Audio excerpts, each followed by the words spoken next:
Hi everyone, আসসালামু আলাইকুম। SB কিচেনে সবাইকে স্বাগত। আজকে আমি একটা খুবই সুস্বাদু মাছের রেসিপি নিয়ে হাজির হলাম।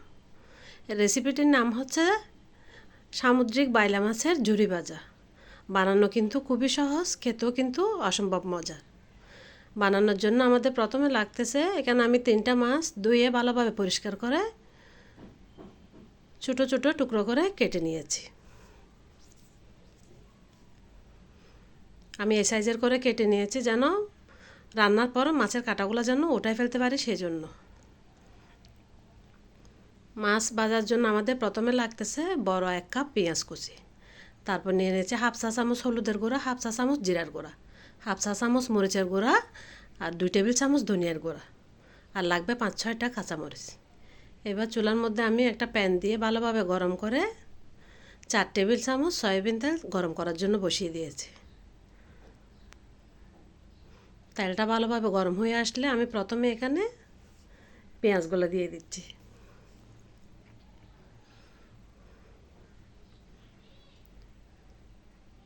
এবার হালকা একটু চামচ দিয়ে নেড়ে নিচ্ছি তেলের সাথে যেন পেঁয়াজটা ভালোভাবে ভাজা, হালকা ব্রাউন কালার হয়ে ভাজা হয়ে যায়। একটু যখন নরম হয়ে আসছে এ পর্যায়ে আমি মশলাগুলো সব দিয়ে দিচ্ছি।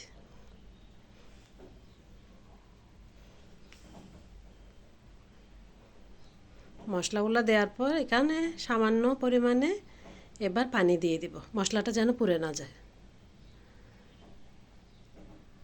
মাছের ঝুরি ভাজার রেসিপিটা কিন্তু একদম মিডিয়াম আঁচের মধ্যে করতে হবে। আপনি চুলার আঁচটা বেশি করে দিলে মাছটা কিন্তু লেগে যাবে, আর যে কোনো কিছু মানে পাতিলের মধ্যে লেগে গেলে এটার আর কোনো স্বাদই লাগে না। এ পর্যায়ে দিয়ে দিচ্ছি 5-6টা কাঁচামরিচ।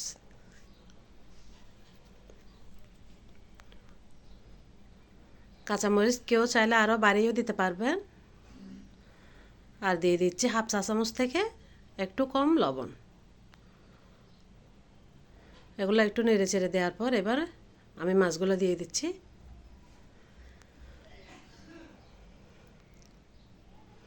মাছটা দেওয়ার পর ভালোভাবে একটু নেড়ে নিচ্ছি, মশলাগুলো যেন মাছের সাথে ভালোভাবে লেগে যায়।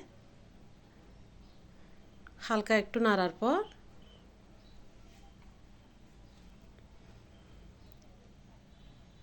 ভালোভাবে আমি উল্টিয়ে পাল্টিয়ে ভালোভাবে মশলার সাথে মিশিয়ে নিচ্ছি কিন্তু মাছগুলো।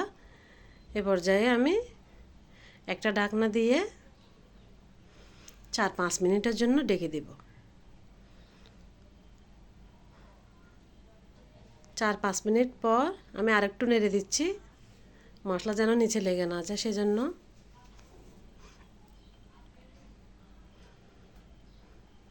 এই রান্নাটা কিন্তু খুবই সহজ, যে কেউ তৈরি করে নিতে পারবেন। আমি আবারও 2-3 মিনিটের জন্য আরেকটু ঢেকে দিলাম। এবার ঢাকনা ওঠানোর পর যখন নেড়ে দিচ্ছি দেখেন মাছগুলো কিন্তু কাঁটা থেকে আলাদা হয়ে আসতেছে। কিছুক্ষণ নাড়ার পর আপনার কাঁটাগুলো কিন্তু উপরের দিকে একদম বেশি উঠবে।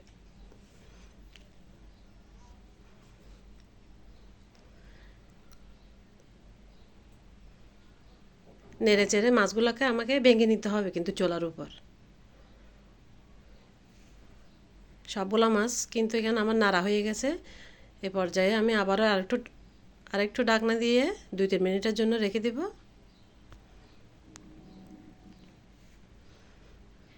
ঢাকনা উঠিয়ে এ পর্যায়ে দিয়ে দিচ্ছি 2 চা চামচ টমেটো পিউরি, আর দিয়ে দিচ্ছি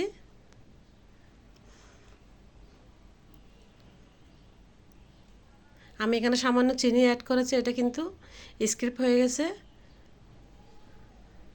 আমি টমেটোর পিউরি আর চিনি দেওয়ার পর আবারও একটু নেড়ে নিচ্ছি। দেখেন এই পর্যায়ে কাঁটাগুলো কিন্তু উপরের দিকে বেশি উঠেছে। আমি কাঁটাগুলো একটা একটা উঠিয়ে নিয়ে ফেলতেছি।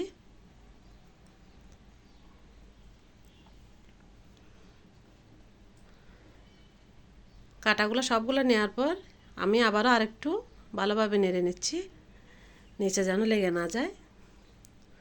এই পর্যায়ে আমি দিয়ে দিচ্ছি 2 টেবিল চামচ নারকেল কোরানো। এটা না দিলেও কোনো সমস্যা নাই, দিলে কিন্তু খেতে আপনার স্বাদটা ভালোই লাগবে। আর নামানোর আগে আমি দিয়ে দিচ্ছি ধনেপাতা কুচি।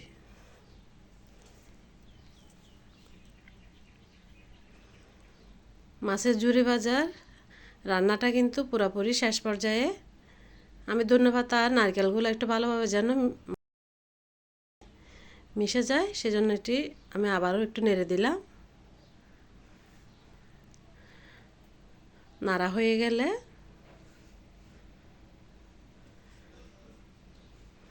মাছগুলো আমি আবারও 2-3 মিনিটের জন্য একটু ঢেকে রাখবো। এটা ঢাকনা দিয়ে ঢেকে দিয়েছি। 2-3 মিনিট পর ঢাকনাটা উঠিয়ে দেখতেছি, দেখেন মাছগুলো কিন্তু মাঝখান দিয়ে তেল বেশি উঠেছে হালকা হালকা। এ পর্যায়ে আমি চুলাটা বন্ধ করে দিব। এবার আমি আপনাদেরকে পরিবেশন করে দেখাচ্ছি। দেখেন, দেখতে কিন্তু অনেক সুন্দর এবং লোভনীয় হয়েছে। কারো যদি আমার এই রেসিপিটা একটু ভালো লেগে থাকে, প্লিজ আমার চ্যানেলে একটা লাইক, কমেন্ট এবং সাবস্ক্রাইব করে দিবেন।